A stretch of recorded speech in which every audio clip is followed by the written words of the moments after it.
Hello and welcome to the Tifo Livestream. That's right, this evening we'll be talking about the Champions League football. We've just finished watching the Atletico Madrid-Manchester City game. Very funny indeed. I enjoyed that greatly. I don't think we didn't catch much of the Liverpool-Benfica game. We saw some of the goals, but we'll also be dropping in to talk about last night's games between Real Madrid and Chelsea, and also, of course, Bayern and Villarreal. Some surprise and interesting results there too, if we have time at the end of this show. We will also discuss the likely appointment now of Erik ten Hag to Manchester United, if we have time. And if not, we'll talk about that on the podcast on Monday. There we go. I'm joined by Sebastian Stafford-Bloor. Hello, Joe Devine. Yes, hello. And also joined by JJ Bull the Bullet. Hello. Big waves there. Fine. Where else to begin than to tell you to subscribe to The Athletic? That's right. I forgot about that bit. If you like Feeling unique, you probably shouldn't subscribe to The Athletic because it's very popular on account of the quality. but you can customize your experience for your own taste. So whether you like which football team you like, which American sports you like, you could have a very unique athletic experience. So you subscribe. That's actually true. Not bad. That is actually true. Not bad. Yeah. Anyway, visit theathletic.com/Tifo to try it for free for 30 days and read tomorrow what I'm sure will be a fantastic number of pieces related to these games we're about to discuss now.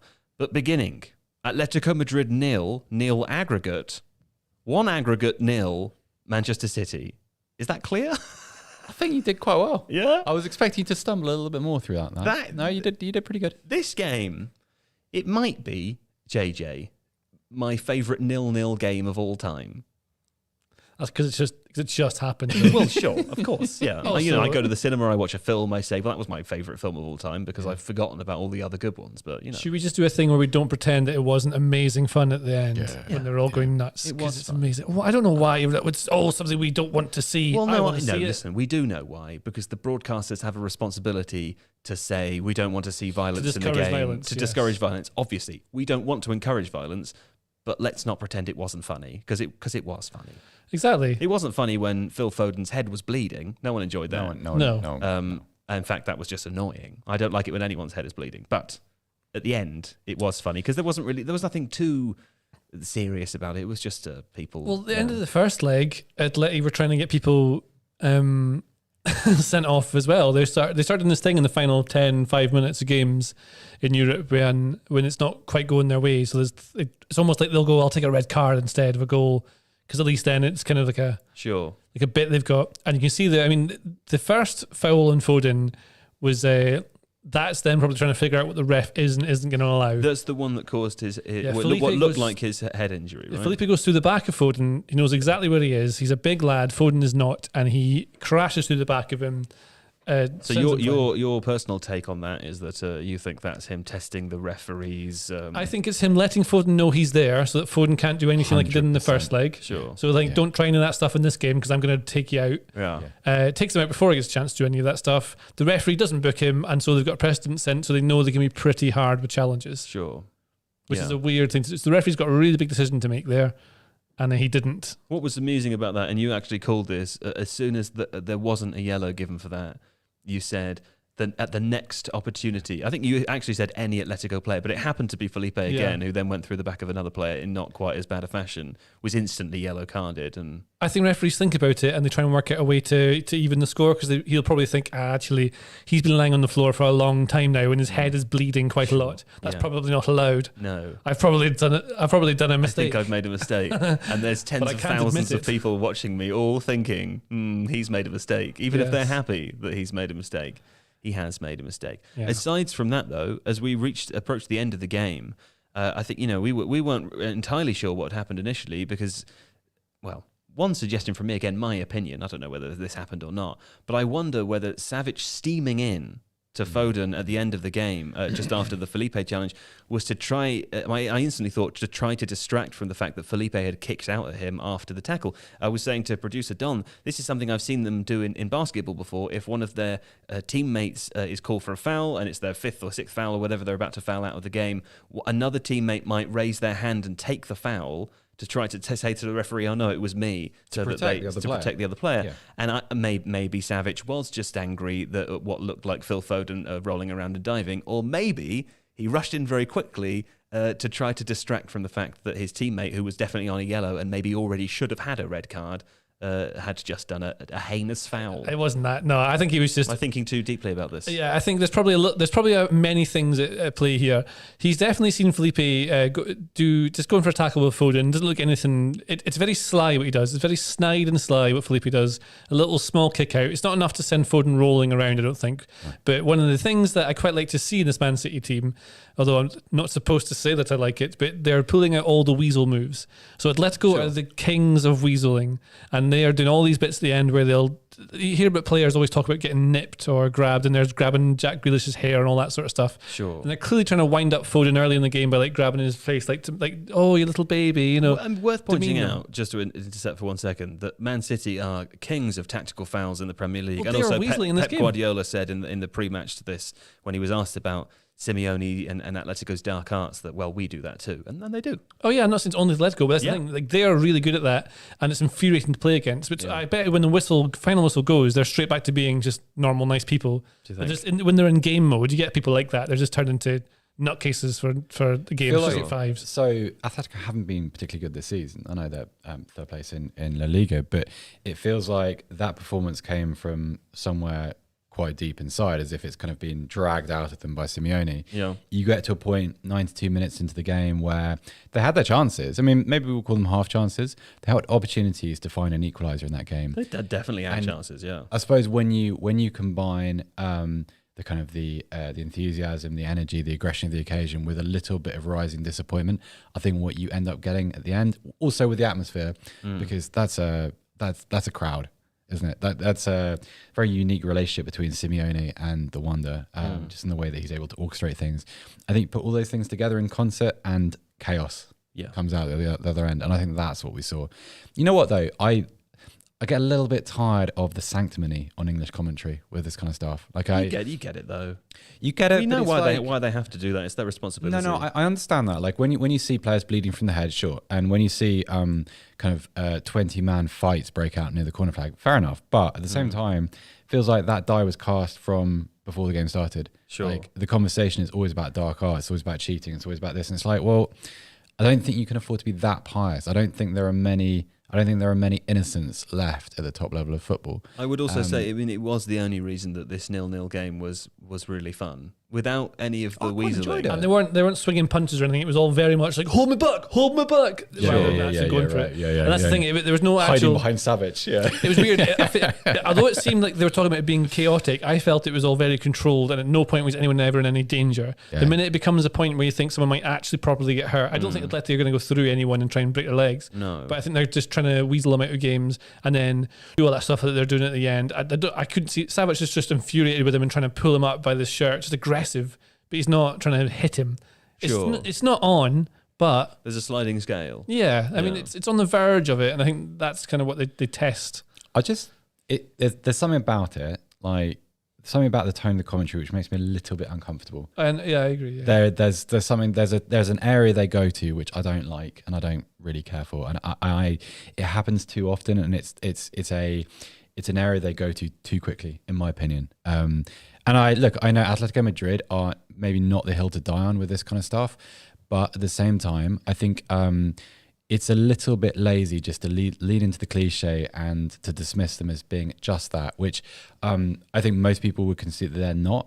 But if you're watching them for the first time, you could be forgiven for thinking, oh, so all they are is that they're just 1980s Wimbledon. Well, can I add to this as well? That is very true. I would also like to add that because the broadcasters here, for the Champions League on BT, a fine job they do. They know that the vast majority of viewers are either going to be Manchester City fans in this instance, or people who live in England. Potentially, a majority of them will be English people who might be more inclined to want to see Manchester City. Well, it's hard to say. But point is, it's not like a normal Premier League game where the audience for the broadcast might be 50-50 split between fans. So I think there's a tendency to to commentate almost a bit more on the side of the home team, if that makes sense, than the away team, which has a strange undertone to it and can come across in it's just something you wouldn't hear for domestic tournaments. Countries, though, is it, Seb? Like in the European coverage in Germany, would they be more leaning towards German teams? It's well, yeah, I guess so. They also they get extra excited when German goal scorers score, and I think we'll talk about Timo Werner a little bit later. Yeah, there's definitely a focus. Well, this is kind of the point I'm making. It's not deliberate. It's a function of like serving the audience that the broadcast is intended for. Right? They know that the majority of people watching are people who live in England, who probably follow Manchester City more than Atletico Madrid, and therefore the commentary is a little bit skewed one way. It's not. Yeah, I mean, to be honest with you, I would organise these things into different categories. So English audience, okay, so English commentator gets a little bit more excited or much more excited when the English team scores or progresses. Or much more annoyed when Atletico Madrid do something bad. Maybe, but I think where I draw the line is the labelling of teams. Like, I know Atletico Madrid are an extreme case, and I know what Simeone is, and I know that there are bad moments to their football, but also they're a very, very interesting football team.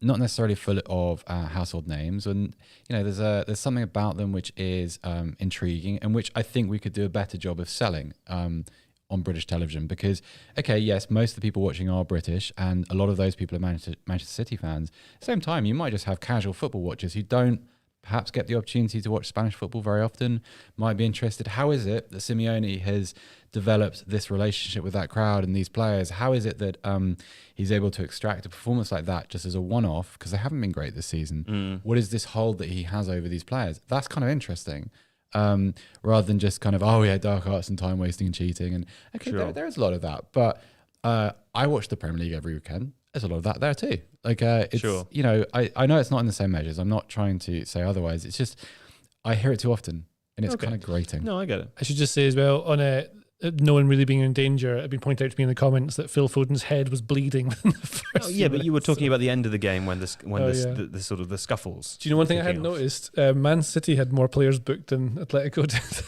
Well, as we said, they give as good as they get in certain circumstances. I think the real shame of it is that Atletico actually played pretty well. And I remember we were talking in the second half, and I was absolutely certain they'd score, just because they had that vertical ball through midfield which kept coming off again and again and again. They had the big switch which they put out to the left hand side for Lodi Lamar. Lodi and Lamar, that's not a new player that I've created, like a double barreled like fullback. Sure. And that was working, and City had a few desperate moments in defence, like that tackle right on the edge of the box, and also one of my favourite bits of the game was that Suarez. You set him off. Look what you've done. He's gone. We've only been doing this for 10 minutes. They can't see. Don't cut to me. The bit of skill from when Suarez came on, and there was that ball over the top, and he swiveled. He was aware of absolutely everything within his kind of 360-degree range, and he just chested it down, and it should have been a goal. That's just a brilliant bit of forward play. Sure. And then I suppose that's the regret, isn't it? Because the end of the game is about this now, rather than actually they were very competitive from a technical perspective, and they're very, very good. And that was hugely impressive for City to come through it as well. So Well, City will go on to face the other Madrid team that we will come to discuss a little bit later. Is there anything else that either of you would like to say about this game? I thought João Felix was really decent in it. Yeah. Sure. Good to see him playing well for Atletico and managing to play the lone striker role. Griezmann's not quite the same. They had that one chance, didn't they? That João Felix header. That was maybe one of the better chances. There's a couple where he was just maybe being a yard ahead of where he would have been offside in the first place. That doesn't count, but maybe a bit quicker. I think he's such a good player. There's a couple of times when he took the ball and dribbles across the pitch as well, managing to take people out. I think the way Guardiola has managed this double leg tie is really, really impressive as well. Yeah. Just had the one goal, and the players seem to have grown as well. And what I see in Man City now from what I've seen in previous seasons is that they don't seem quite as overawed by the occasion. And I think you see it in the calmness and when they're trying to pass and they're taking the sting out of games and they're doing the things like they're rolling on the floor to kill the games. That's what teams who win do. It's gamesmanship. Like, as much as we're saying it's dark arts, whatever, it's that sort of stuff. For sure. That's how you win. Well, one other shout as well. I've been reminded by the comments for the John Stones block. That was definitely going in. Brilliant block. That was a great block. Hey, one other really impressive thing about City. So obviously they played Liverpool at the weekend on Sunday, and 3 days later, after a game of that intensity, you come out and you survive there. That's pretty impressive. It's a pretty good effort physically. I agree. And then back to Liverpool at the weekend. Yeah, I mean, emotionally, it's, yeah. Okay, well, there we go. That was Atletico Madrid, Manchester City. Man City moving on to face Real Madrid in the next round. Let's have a quick discussion about, a very brief discussion because we barely saw any of it, but Liverpool 3, aggregate 6, aggregate 4-3 Benfica. Now, this was a little bit of a surprise. I mean, Konate scored early on in the game. And I think, there were murmurs around the office saying, well, that one's over. Probably was over in the first leg anyway. It indeed was over, but we didn't expect Benfica to then go on and score 3 goals in the second half. Or 1 in the first and 2 in the second. No, we kept kind of reassuring ourselves by shouting, that's over, or saying it more and more loudly and paying absolutely no attention to what was going on except whenever there was a goal. Sure. I have pretty much nothing to say about that game. Yeah, great, man. JJ was real kind cool. of close to... JJ watched some of it. Yeah, say something about it, JJ. That should have gone to him. Yeah. Are we talking about Liverpool versus Benfica? You're not even listening. I still have that comment. Well, anyway, Liverpool will progress to play. Yeah. Well, the thing we could talk about Benfica, Liverpool, Villarreal. Is Darwin Núñez getting a lot of attention now. Ah, yes. I've been speaking to him for a while. I think I did a bit of research on him a couple of years ago. Oh, did you? Because I remember he was being linked with a lot of clubs. Sure. A few transfer windows ago, very good striker. Jurgen Klopp's been asked about him because he might be potentially linked with the Liverpool move as well. Right. One of the many clubs. That is purely speculation. That would be a weird place for him to go. It would. I think he's, I don't know, like I wouldn't be surprised to see him turn up at somewhere like Arsenal. That wouldn't be such He'd be a good shock. there as well. He'd be good basically anywhere. And then, Haywood asking, where is this filmed? Is it in the Old Red Lion? No, it's not in the Old Red Lion, but it's funny that you mentioned the Old Red Lion because I bet it was Ramo tonight. Jumping there, I bet. People would have enjoyed that. Great food, probably the best pub in London to watch the football in, I would say. I'd say so, yeah. Yeah, the Old Red Lion Theatre pub in Angel Islington. Do check it out. Dan Preston says, hey, Tony. Hey. Are you Tony? No, but he just... You also saying hi to Tony? He's being friendly. Fine. Everyone's welcome. Yeah. I mean... Maybe that's an internet reference. We don't know. Yeah, but I want to seem cool. I want to seem like I understand it. So let's just go with it. Could be. Yep. Who could say? You know what I want to talk about a little bit? Or are we going to... That's your break face. Well, there's no break here. This isn't a podcast. I really enjoyed Real Madrid Chelsea. Did you? Maybe we'll talk about that a little bit. Or did you want to talk about Villarreal first? Do you mean one of the 4 games we're here to talk about? Are you asking if that's on the plan? Yes. Were you trying to move me along? No. It's my job to do that, right? No. After 4 years, Seb doesn't trust me to pace the live stream. Is that it? Merely that my enthusiasm got a little bit better of me, and I just... I was kind of... You did a nervous interruption. So why are you not able to move this on when I'm here I know, stuck in this little... It's very uncomfortable for you. Yes. Yeah. Let's do that. Real Madrid 2, aggregate 5, aggregate 4-3 Chelsea. Now, this was a cracker, and I know that because I watched the other game and had about 17 people tell me that this was a cracker. Seb, why was it so good? It was everything you wanted a proper European tie to be. Tell me without rubbing it in. Okay, so quality of the goals, tension, timing of the goals, the seesawing emotion of the tie, some wonderful kind of little bits of skill and tactical excellence sort of hidden within the layers of the goals. So let me give you an example. So the third Chelsea goal, which looked like it had put them through. If you watch that again, scored by who? Timo Werner, but with a massive deflection. The big deflection Werner goal, yeah. I'm not sure if it's actually been given to Timo Werner, but he got the last touch as a Chelsea player. If you look at the little sort of the triangle of movement that occurs between Werner, Kovacic, and I think it's either Havertz or Mount, and the way that it has an effect on Camavinga in the Real Madrid midfield, that's just brilliant coaching. That's just a brilliant way of like synchronizing all the talents you have. And by the way, I was listening to the Stadio podcast a couple of days ago, and Musa was talking about how Musa Okwonga. Yes, indeed, friend of the pod, friend of mine, long time.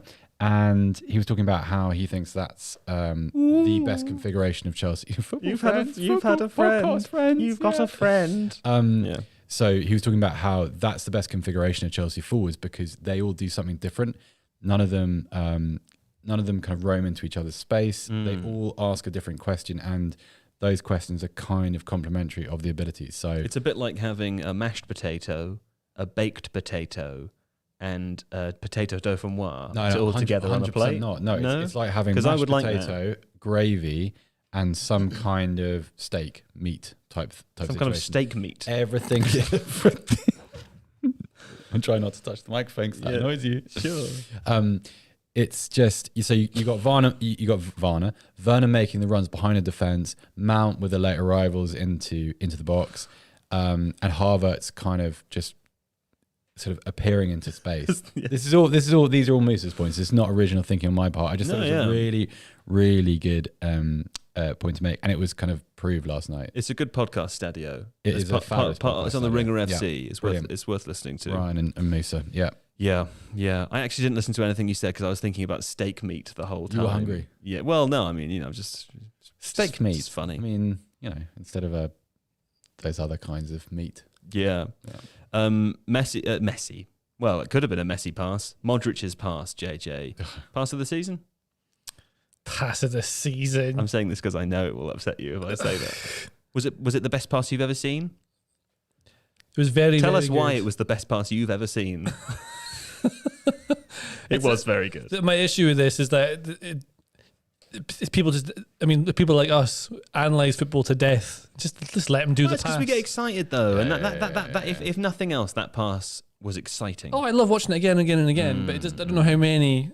I mean, I'm insulting the industry of which I have worked very hard to get into the position I'm in. The industry that employs this you. This is the kind of article I have written. I don't know. I just. Yeah, it was great. The reason he was in that position to be able to do that, there's a little switch that Ancelotti made when he took off Tony Kroos. Tony Kroos. You were right the first time. Kroos? Yeah. I don't know. They say really lacks confidence, JJ. Yeah. Anyway, carry on. So they took Tony Kroos off and they put on Camavinga. Yes. And that changed the shape a little bit. I love him. Camavinga, he's a good player. I think he's my favourite player. I love him so much. He's really good. Well, that changed, and they took Valverde. Valverde moved to the middle later on as well because they took Casemiro, eventually put Rodrigo in, I think. Mm-hmm. He scored the goal. But Modric was then able to move into more of a 10 or at least more of a free 8 role because the rest of the game he was playing in a very tight midfield 3 with Casemiro and Kroos, so they were having to it was more of a 4-1-4-1 from the start with Valverde on the right. He's a great player, by the way, as well. Another one. It's just people don't really think about it, but he's amazing. Doing Valverde. Different things. A bit more offensive this season. Really dynamic. Really fast, dynamic. Starts wide, comes into the middle. But yeah, that's how Modric was able to be in that position. And he was so good. People talk about how good he was in that game, like he ran the show. I don't think he really got involved in it until that change. And then he was able to move into a position where he could influence between lines. Because Chelsea were playing in a way that was they had the midfield kind of locked down. Yeah. Played mostly a 4 at the back, which was a 3 at times because James was playing as like an inverted fullback almost. So they always had that 3 at the back with a midfielder dropping in, normally Kovacic, and they'd always have 3 options because they like to have that angles for ball circulation and stuff. And then you have Loftus-Cheek sometimes was the guy far wide on the right. What are you laughing at? Nothing. Loftus-Cheek far right, which is not a position you'd expect to see him in. I thought he was okay at times. He's better than I expected him to be. Definitely. He's a strange player, Loftus-Cheek. Really like him. Been playing as a 6 most of this season, but in this game played, like I said, right winger for a lot of it. Havertz was going there too. Kante said, bit of a tough game. It seemed like one of the goals was probably he was responsible for one of them, but worth pointing out. He's been observing Ramadan, so he's been fasting, and I've had a few conversations about this. It's perhaps something worth digging into because I don't know what that must be like to fast and then to play a game of football at that level. It's just ridiculous. Well, I texted a couple of my friends earlier to ask them about it, and they said that he probably would have broken his fast to take some fluids just before the game, and maybe half time it would have been dark by then. But I mean, to go the whole day without eating and then play a game like that, I should presume the expectation is that you might not be at 100%, maybe 98%. And also, you'd imagine it probably changes your conditioning program around games. I mean, I don't know that, I'm guessing, but you'd imagine so, that some kind of tailoring would have to take place so that the player is kind of optimised for the game itself. Given how on top of that they are throughout the rest of the season. Yeah, exactly that. So you'd expect some tweaking from the club. And so, a lot of footballers don't like change in their routine. I don't know if Kante is one of them, but you could probably say that he was probably at fault for one, maybe two of those Real goals. He just wasn't himself. But then I think it's worth raising an incredible standard. Well, there's that, and he will drop off at some point because he's getting older now. But I think it's worth pointing that out purely on the basis that, I saw a few comments yesterday. Well, Kante's a bit past it. Hasn't been that good for a while. It's possible that that's partly the reason why. So it's worth referencing that at least. What else about this game? I mean, it was a classic, wasn't it? I think. Well, what will stay with me is I was in Germany last night, and I watched it on DAZN. And when the Modric pass happened, you could hear the commentator giggling as it went over to Rodrigo. Just enjoyed it that much.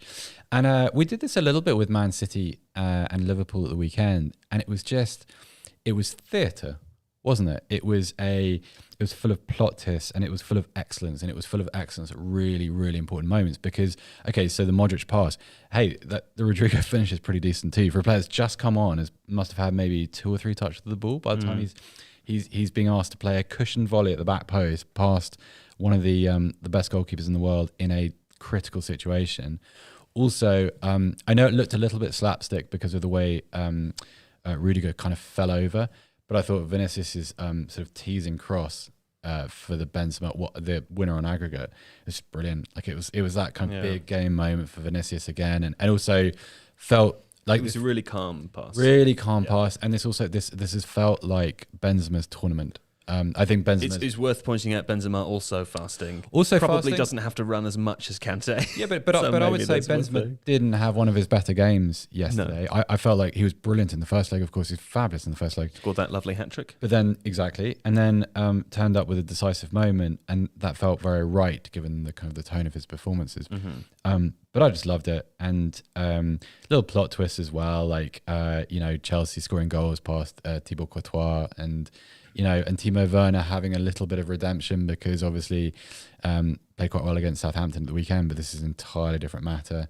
And you had all these moments you thought, well, that's going to be decisive, and this is the hero of this game, and no, actually, and this is the moment that Timo Werner kind of wins the argument, and then no, because there's Benzema at the end to win it. Here's an interesting comment for you to analyse, JJ.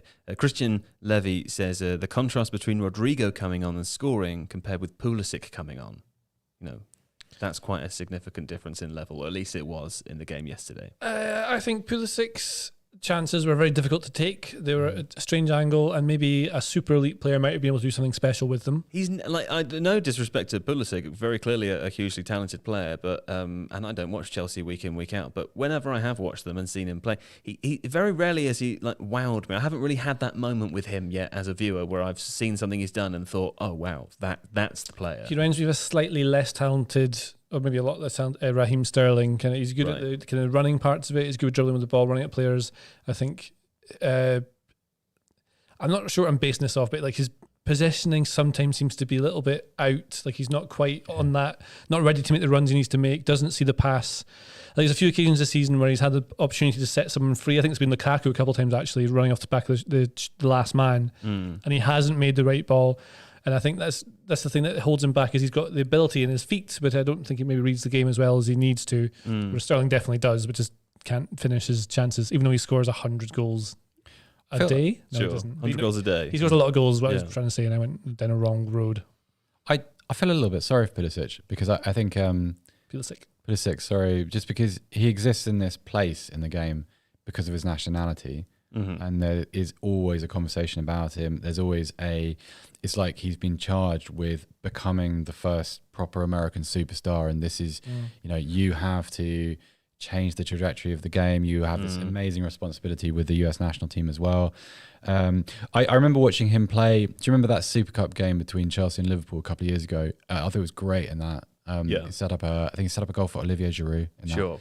And I thought, goodness, it was the summer after Chelsea had lost Eden Hazard. And I thought, goodness, you could actually do that job. You could do a passable impression of him. Yeah. I feel like maybe he's a little bit of a victim of a lack of continuity. Sure. Because you've never been able to say, right, well, that position, this side is yours. Yeah, I don't know what his spot is. Me neither. He's played at wing back as well, I think, a couple of times, hasn't he? He's just really fast. He's a multi-purpose forward. But then, like, within the Chelsea team, like, we began by talking about the combination between Werner and Havertz and Kovacic.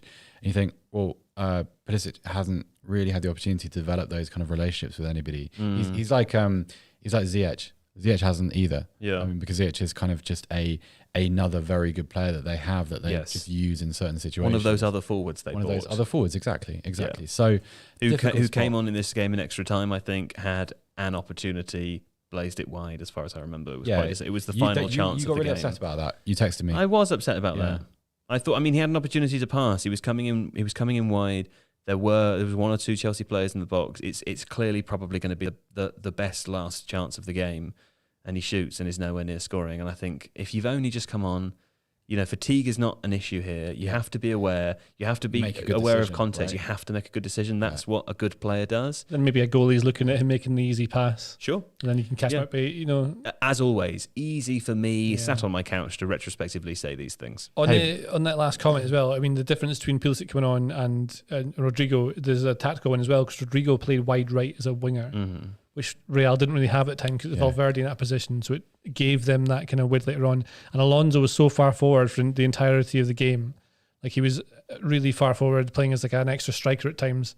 And so they had a lot of that wing to play on, because Chelsea are mostly focusing on that right side with Alonso turning up on the left. Yeah. So that's never a reason it made a big difference. One other player I would like to mention, Seb, was Reece James, who I believe was the subject of like a good game tweets from opposition players the later that night and the following day. He had a fantastic game. Yeah, he posted a picture of himself sort of lying knackered on the floor after full time. And just think he would be tired. Yeah, you would be. 120 minutes against Real Madrid. Yeah. And then Vinicius Jr. had a kind of a, hey, good game, good luck, kind of mutual respect, fist bump. Was that you doing a cool voice? That was my cool voice, yeah. We'll do it one more time. Sort of footballer, hey, football friend, Wow. Well done. this is live. We can't cut that out. I know. I think Benzema got James's shirt at the end as well. Yeah, and he went straight over to him. It looked like he went for it rather than the other way around. Well, he's a fine player. He's a great player. Yeah. And looking at the World Cup even, there's a reason he gets in the team ahead of Alexander-Arnold, who is a fantastic player, one of the best footballers England JJ's very keen for everyone to know that he thinks that, because he made one critical video and then suffered the consequences ever since. That was like your first week at Tifo. Yeah, that's to do it. Yeah, that's how we like to blood them in at Tifo. Give them a tough video to make. Yeah, right. The way I always look at it between like Alexander-Arnold and Reece James is that if you were playing football, who would you rather try and run past in a 1v1? I think you probably choose to try and take on Alexander-Arnold. If you were playing football and you were being attacked at and defending, who would you rather defend against? Neither, because they would. James would go past you on the outside, and he can score free kicks too, and he can play in midfield as well. You're just saying he's better. No, I don't think he's better. I think they're very different players. Yeah, they're different players. Alexander-Arnold is basically a playmaker. I think Reece James is a great kind of central midfielder who can play wide, whereas Alexander-Arnold is basically a 10 who happens to spend most of the time on the pitch at the right back. Yeah, I don't think you can get Alexander-Arnold's Liverpool contribution at England level, just because you need to have a player woven into your system like that. It needs to be in a club side. You just don't have the chemistry at international level. I totally agree. That. It's exactly what I think. Unless you play Henderson. But then this is why I think Reece James, like Jared Bowen. One thing about Reece James is he's spent a lot of time out injured, so it's kind of nice to see him performing like this with so little game time. Yeah, but also I think he's the more. I think he's a bit more orthodox. He's hyper modern as a fullback. Clearly, he has all the kind of the playmaking abilities. But I think he is. He's a bit safer. I think he's better without the ball. I think he's. I don't think he's as good with it. But then I think he suits a Gareth Southgate team a little bit more too. And you're just not gonna. England aren't good enough to accommodate an Alexander-Arnold type in that Liverpool role as well. Yeah. In addition to all the chemistry problems, so it's unfortunate for Trent, but it's just kind of the way of it, I guess. Yeah. Did you want to talk about Villarreal? Because Villarreal. Yeah, you were watching that one, and for most of the night you did not have a good time. And it was an interesting game. I've been saying today. In further attempt to justify my choice, I thought I thought Real Chelsea was done. I'll be honest. I was surprised. It was the main choice here, and I figured, well, I'll watch the Villarreal Bayern game. Might be interesting, and also I imagine the two of you are going to be watching the other one, so I'll sort of I'll help the team divide its causes. Helpfully kept tweeting things and texting things like, "This is a classic. This is the best game I've ever seen." Yeah. No, I'll be honest. Most of the Villarreal Bayern game was boring. The interesting thing about watching it, there were two things. One, you could watch it and say it was interesting if you liked to see how football can work when it's boring, right? Yeah. Because like Villarreal did not do, I think, what people who have looked at the results since and not seen the highlights will expect them to have done, or maybe what they were expected to do beforehand. Mm-hmm. The expectation would be, well, they sat extremely deep, they played narrow, they did a low block, and then they chuffed it forwards on the counter-attack. They did all of those first things, but they did not kick it long. In fact, one time they tried a longer pass than they should have done. That led to Bayern's only goal in the game, right? Okay. Within 3 minutes of this game beginning, when John Muller points this out in a fantastic piece on The Athletic, really worth reading. I tweeted that out earlier, so if you want to find that, you can find it on Seb's Twitter. He points out that within 3 minutes of this game starting, Villarreal had played a 34-pass move out from their own goalkeeper that resulted in a shot on goal. Okay. And they didn't do that all game by any means. They were certainly under the cosh most of the game. They defended a little bit last minute at times. They defended an awful lot of crosses. Bayern's only real opportunity was to run into the wings, which weren't really being defended, to cross balls in. As I said before, the goal came from, I think it was Kingsley Coman pressing very effectively around the halfway line, straight into Muller in between the lines. Is pretty much the only time any Bayern player found space in between the lines the entire game. Passes it to Lewandowski, who scores a goal, and it's really his only clear-cut chance. Bayern had one other opportunity. Muller had a header inside the box, which he should have scored. Okay. And I think like 7 times out of 10, Muller scores that header. Do you know what's interesting to this? Looking at the team sheet, is that the right side of Villarreal's team is from Spurs. Juan Foyth, Lo Celso, and Capu. Lo Celso was great. He was really good. Capu had a great game as well. But the whole team could definitely be a Spurs team. I think it's very interesting, Villarreal, because it kind of proves the idea that there aren't really things. There aren't many bad players. There are players in bad situations. Lo Celso, I like Lo Celso. I don't think he's ever going to be a Spurs player. Voigt is I just can never forget the moment he got sent off after 30 seconds against Bournemouth. I'm like 10 foot away from me, and I could hear the impact. But it's like, if you're in the right system and you have the right coach and you're given the right role, you can be playing in a Champions League quarterfinal. And in many ways, nothing about Gio Lo Celso's season suggests that he belongs there. No, he goes to Villarreal, starts working with Unai Emery, and all of a sudden, as a cog rather than I don't know what people at Spurs really expected him to be. I don't really know myself. Sure. You see an entirely different product, which is very, very interesting. No, I agree. Dani Ceballos had a really, really good game as well. And the goal... Nobody pulled me up on my sausage. Come on, I went for a sausage there. Were you about to? I was about to ask you whether Dani Ceballos... I should have waited. I panicked. I was looking at other stuff. I was trying to sausage. I was going to say, I have absolutely no idea. You might have got away with it, because I have no idea where Dani Ceballos is playing football now. Is he not still at Arsenal? No. No, he's at Real Madrid and he came on, and all he did was roll around the floor a bit. Is he? Yeah. Oh, I missed that. Anyway, I thought maybe I'd get a sausage in there, but I didn't get one. Comment section have got the comments section suggested I did a sausage. That's where I remembered it from. I don't know, they're cool. They're cool. Okay, well, no, they didn't understand. Anyway, for me, favourite player to watch in this game, Pau Torres. Really? What a player, Pau Torres. I've seen him before. Yeah. I don't think I've ever seen a player so calm in incredible, and under incredible amounts of pressure. There's also a lovely moment. I'm 90% certain this was Pau Torres, but like when I said Chelsea scored 103 points, you might want to go back and check. There's a moment where Bayern, have a free kick, and it's one of their only opportunities. I think it was Sane who took the free kick. Right. Pau Torres is in the wall, jumps up, intentionally blocks it with his face, from 10 yards away or whatever. Okay. And I think that's dedication. He had your heart from there. He had my heart from there. That's the grit. That's what I want to see in a defender, is the grit. I will block this with my face. That's all I care about. The other part, I mean, he's such a fantastic passer of the ball. Yeah, he is. He's so impressive. I don't understand how he's still at Villarreal.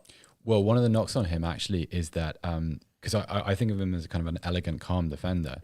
It's interesting you picked up on the blocking with face moment, because one of the things about him is he's not streetwise, he's not nasty enough, he's not aggressive enough, and that's kind of well, you're not going to be, you're not going to play for Atletico Madrid if you defend like that. He was total class in this game. Okay. He was calm at all times. Class. Yeah, like he was never bothered by the pressure.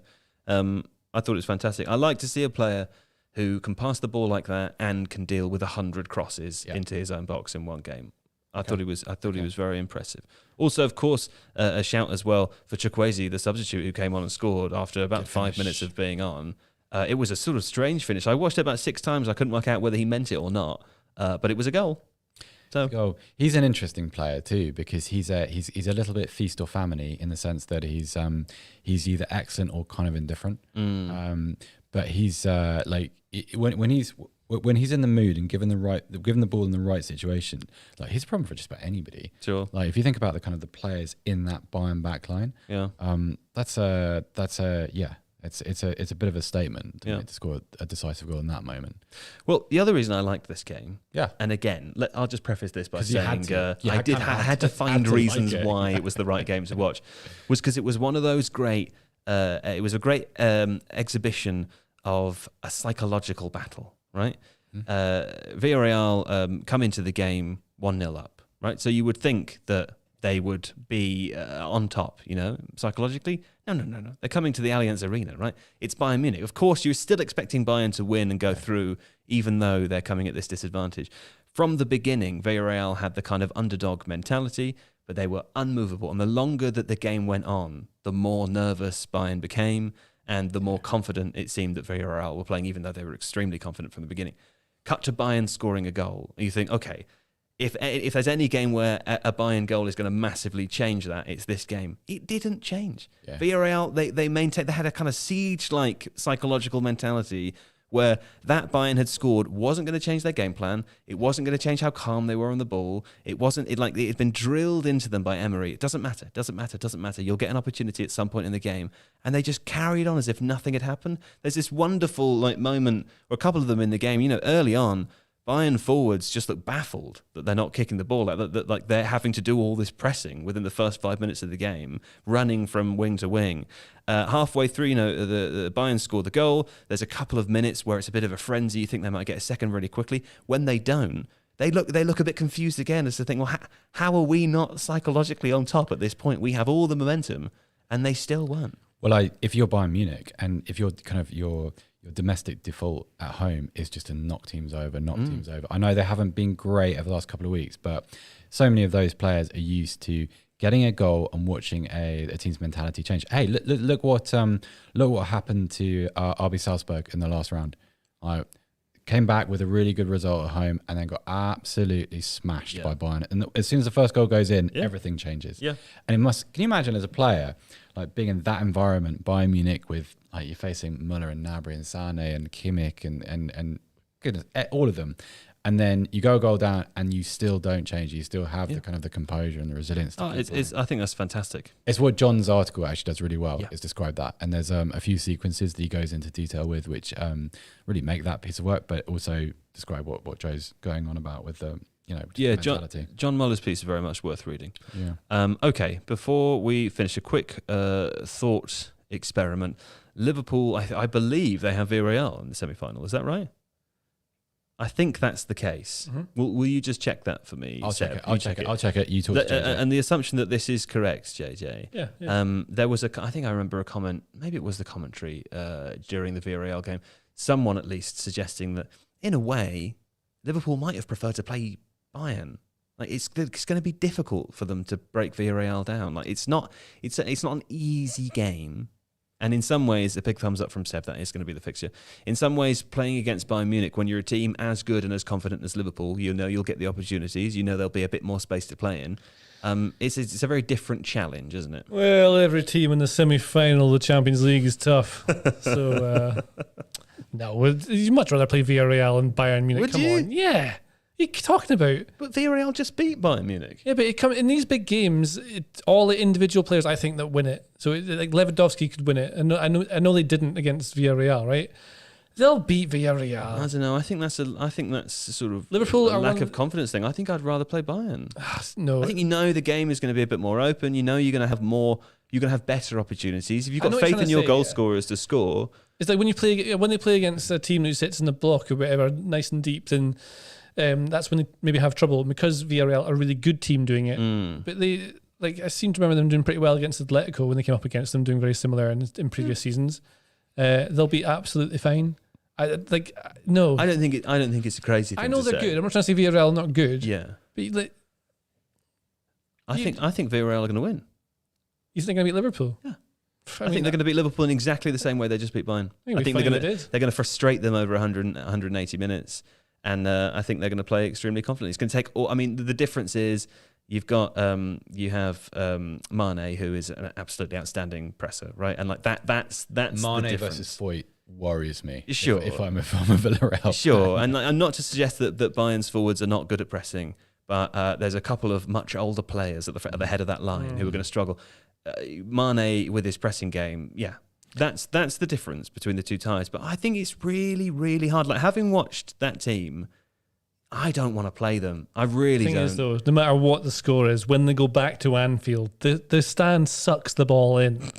So really, it's cliche as a clock for JJ Bull, isn't it? That'll be all right. Footage has emerged of the tunnel after the City Atletico game. Has it? Yeah.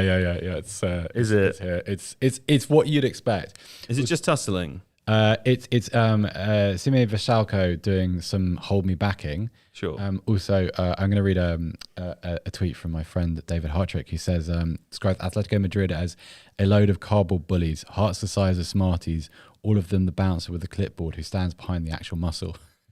Goodness, scathing tweet. Well done, Big Dave. Well, there we go. But okay.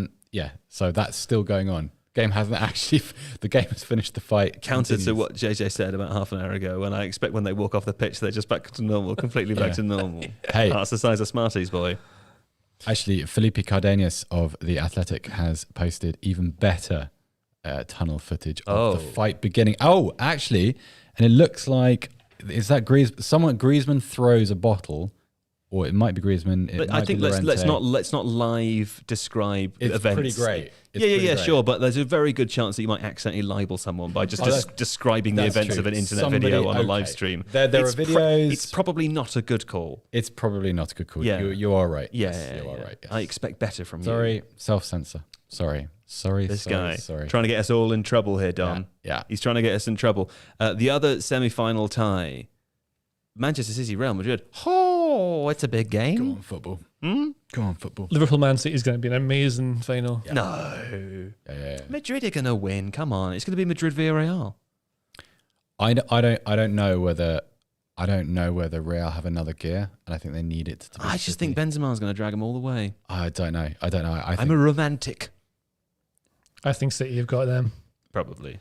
And I'm not English, nor do I support either of them. So it's not even that I'm doing that thing that a lot of people on TV do. I just think they're much better. Yeah. They've got so much more. I think it's power, energy. They're undoubtedly the best two teams left in the competition. Yeah. There's a good argument to say that they were the best two teams in the competition at the beginning of the competition. I mean, you could say that Real Madrid have the individuals, like Benzema is good enough to win games and so on. I thought Lewandowski would have been at Bayern. Yeah. But City are full of them. Like Mahrez is one. Yeah. Apart from when he missed that chance. Sterling is one. People found it very harsh that you said that. Really? Yeah, very harsh. Yeah. Well, I mean, if you that he's not Messi. I'm just trying to say if Messi would have scored it, but that's the difference. That's how come Messi wins all the trophies. Sure. And how come Mahrez wins a lot of the trophies. Yeah. I mean, people were so annoyed about that they were messaging me to tell me. You sounded angry when you were talking about it. Who's messaging you to say that? Your dad texted me to ask if you were okay. Because it's not the sort of thing you'd normally say. He didn't do that. Mr. Bull, he did. He didn't. Well, someone called Mr. Bull texted me to ask if you're okay. Someone pretending to be your dad phoned Joe to ask. That's right. That's how much they care and how upset they were. Anyway, fine. Okay. Well, listen, we haven't got time to talk about Eric Ten Hag, have we? Because it's 11 o'clock. I'm quite tired. I'm quite tired as well. We'll talk about it on Monday in the Monday podcast. I'm sure there's plenty to say, but we'll leave it till then. But there we go. I can tell everyone how good Pochettino would have been instead of Ten Hag. So, right, sure. Yeah. JJ has some terrible footballing opinions that we will discuss at some point. But now, 11 p.m. on a Wednesday. Be better if we just talk about them without him on the podcast, and we'll just read out some of the things he said. I also want full energy when I do that, so I can obliterate you as much as possible. I would check your Tifo contract. I think not. This guy's opinions are not just on that specific issue, but it does make you wonder if he thinks that about that. Is he wrong about everything else? Right, about everything else. So, what does that mean? Who could say? Who could say what anything means? Anyway, there we go. Thanks to everyone for joining us this evening. I hope we've all had fun with the live stream and the football. Wasn't it fun? You had fun, Don? Big thumbs up from producer Don over there. Well, JJ Bull the Bullard, Sebastian Stafford Bloor, Joe Devine. Well, that is me. That's my name. That is you. We will be back. We'll be back on Monday for the podcast, and also in 2 weeks' time for the semi-finals.